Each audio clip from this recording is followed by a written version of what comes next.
Yeah, they're just going to have to try and establish maybe a bit of a higher Pam turret and move up the map, try lock them in spawn and have Pam scout out this bush pretty well, but he's still scanning the top end of it when OP's returned all the way to the back, so probably wasting quite a lot of ammo on scanning that out rather than hitting the opponents with it, but the Rattle Hive is in use as well by maybe it's over the left-hand side, so we'll see if Pam's able to get a turret and keep control of this, or if SK Gaming are going to push back into a strong position, which I don't doubt they'll be able to. All it takes is a few stew dashes into the back spawn, or if he gets another hypercharge, it could be a big issue as well.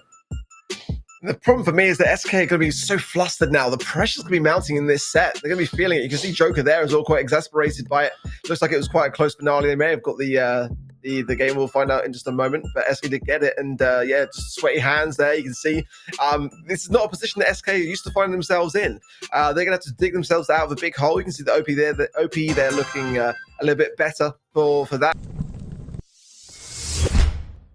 Right-hand lane, and Garo just skating across the map, can do whatever he wants, and having that speed zone also helps them maintain these gyms just a little bit better.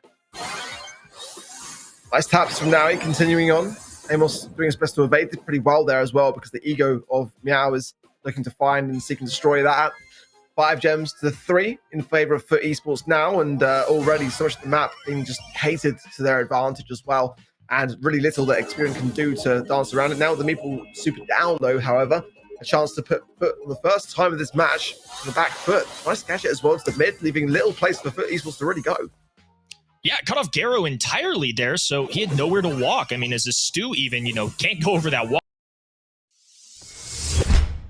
And he's just not finding what he wants to find. Hypercharge available for the max. A little bit of lag here, sorry about that, guys, but as we do get back into the action, Hypercharge used, and now they're going to try and lunge forwards. 35 seconds on the clock. It's going to have to be now or never. Once again, red roster needs some kills. Mari diving in. Angel Boy going to be dueling with Ollie on this right-hand side. Everybody up for now. Not a lot of health points for Mari. Going to have to take his time with this one. And Angel Boy really needs to make this count. Does cycle in the super in time, but Marco gets the kill as well. Still 4 stars for Eclipsar. And with 15 to go, gonna have to see how this works itself out. Totem desperately need a win. Everybody in this bottom left corner, seemingly. Angel Boy cycling through. Sabine looking to defend. Max going in. And 14-13. It's a close call. And honestly, it's gonna go. I mean, up and up and up. So changes have to be made for Applied Totem, or game's gonna be over. I mean, Berry is not looking good there. And once again, gonna be resetting here. It's going to be a 1-game lead in this set for Eclipsar Esport. Going to be trying to work through this and see what all we can muster. For now, though, going to have to exit here for a moment while we try and figure things out in game. It's a big moment for Reply, but on be 3-0 if Totem drop this. Yeah, it really will be. I mean, a lot of people will have expected ECP to come in and guard a little bit. They're actually going to send Garo to this right-hand in, which is pretty rare. Most of the time, you're going to see teams group together, move left-hand side. Looks like NXT also going to be on the left-hand in there. Little duel going down.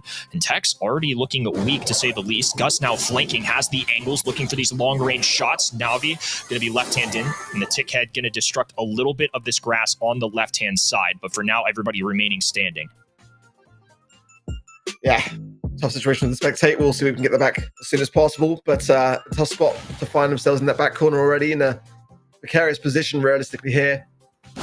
Right in that top right-hand side of both Tex and Arthur there, and with the throwing of Meow. Just can't have a situation where Garo gets to the flank on them. I think that's an issue, and now you're going to see them adjust to that. NXT going to be all on this right-hand side. They're going to group together. I just feel like with such a squishy combination of brawlers, Gene's got a little bit of beef, but Juju, Sprout, they can be trampled pretty easily, so I think making sure that you're playing as a unit is a good call here. Once again, the difficulties of being able to control this on the side. I do worry, man, now, because, I mean, the grip is a solid counter pick, and that's why I wouldn't suggest that strategy in that stage of the drafting process, because they can just really use the grip to really seek and destroy it within those bushes, and if they get the control, use the pick and bait gadget to break those bushes as well. So that's the problem, is if you in that position, then those bushes mean nothing, and the rose is essentially useless. So it kind of is a bit of a tough draft, in my opinion. Whether it works out or not at this stage, it's hard to say for Experian, but I would sway towards not. I think it had to be the Rosa final pick for me. That may have been enough to sway me, but I think the Griff is a very solid answer to it. I think so too. I mean, for a wall break to disrupt those bushes, and you bring up a great point as well. I mean, just because we could see it being an option doesn't mean it should be the option. And in the scoreboard on the top left, we're kind of seeing that. That is a great point out of you, though, in the sense that Rosa is a 6-pick kind of brawler for me right now. I mean, with all the tank counters that we have in the Yeah, I mean, it's great stuff from Mebius over there to be able to win that 1v1. Puts him in a position to actually be able to win this, because the B and the Brock have been keeping Rama back so well, and now they're in the back lines. They might start to have some issues, especially when Mebius pinching around this left-hand side, and the Brock super is going to miss as well. Also, not really breaking up too much for this side.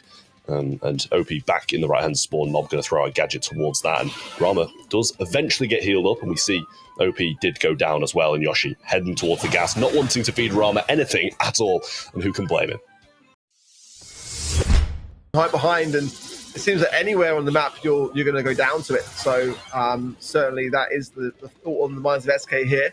I think that this comp can still work, and now they've broken up more of the map and got some area control. The problem is the cooldown of that gadget is 20 seconds for Meeple. So if Joker can stay on his feet a little bit longer this time round, that will help out massively, as he went down quite prematurely in the last round. But let's see, this is looking better from SK. Hypercharge now available there for Yoshi also, so a much better position early on.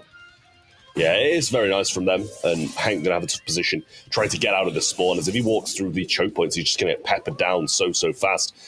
But at the moment, it's still them heavily in control, and maybe it doesn't get boxed up here, which is going to help them. I worry a bit for SK with the Byron as well. That's double heal. Quite scary stuff. Really going to be depending a lot on the speed zone to dance around the shots and not feed into the B.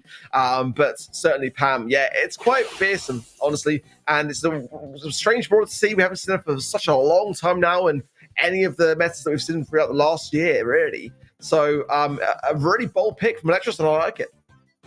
Yeah, I do love it, and you can see that it's running that healing star power as well whilst hitting the shots. And although we pivot back to the game, and SK seem to have a firm grip, and OP mid-air must have just got a kill, and Yoshi and Joker feeling pretty comfortable as well in this position.